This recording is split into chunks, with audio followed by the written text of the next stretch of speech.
All right, welcome back. So, how are you doing till now? Good, right? If you have some questions, feel free to post them in the comment section. I'm here to help. Like if you're stuck or anything, like just let me know. You can also find like many checkpoint packages, let's say, in almost every video. So if you're stuck and are too shy to ask, maybe you can find something in the next video. Okay, perfect. Let's now create our game manager. So we are going to right click on the manager's game object and create a new game object. Let's call it game manager, like so. Now we can create the script that we will attach to it. So open the scripts folder, create a new script, and let's call it game manager. Awesome. By the way, quick tip. If you want to know how to change the icon of any script, you can select your script. And at the top left of the inspector, you can change the icon of the script. So let's say I want to use maybe, I don't know, maybe this battery, like so. So now it's going to be changed. And the input manager has a new icon. And it's also changed right here. Okay, so yeah, it's just a small trick that you can use to make your projects prettier. Cool. Now let's attach our game manager to the game manager game object. All right, let's open it. First thing we are going to do is to create an enum like we've done for the keyboard key. So let's make it public, enum. And this enum will hold the game states. So let's call it game state.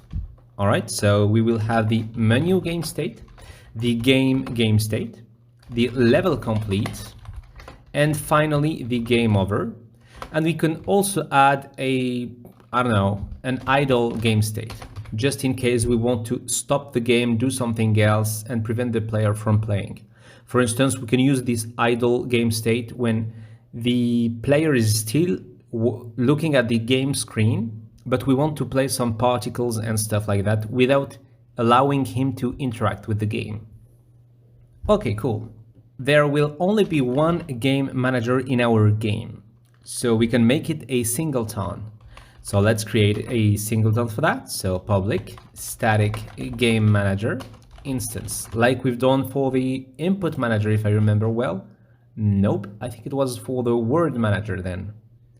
Anyway, let's create the awake method and initialize the singleton. So if the instance equals null, then the instance equals this, else destroy the game object.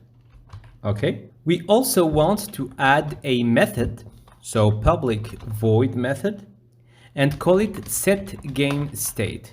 This will allow us to change the game state from anywhere in the game. So for instance, when we detect the level complete in the input manager, we can change the game state and enable the level complete game state. After that, from let's say the UI manager, we will receive this event that the game manager has changed the game state and show the level complete screen.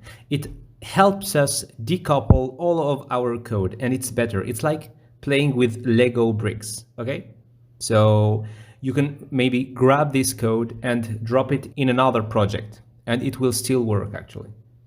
So that's cool. Yeah, try and decouple your code not as much as possible, but yeah, let's try and do it here. All right. So this method will take a game state as an argument, like so. And we will simply change the game state. So this dot game state equals game state. And we haven't created the variable game state, the local one. So let's create it. So right here we can have a new header for the settings, and it's going to be private game state, like so. Perfect. After changing the game state, we want to let everyone that wants to hear know that we have changed the game state. So let's create an event like we've done previously. So for that, we are going to need the system library. So using system, okay. Let's create a new header for our events. And let's create the event. So public static action, which has a game state argument. Okay, and let's call it on game state changed. Perfect. It's a good practice to start your events with on. Just letting you know it's just something, but yeah, do what you want. Okay, so after changing the game state, we are going to invoke the event with the game state argument. Okay, cool. We can now go back to Unity like so. And next we are going to try and maybe work with the UI a little bit. So maybe add the level complete screen, the game screen, the game over screen, because we don't have the game over logic yet, and the menu one later on. So yeah, let's do that in the next lesson. See you there.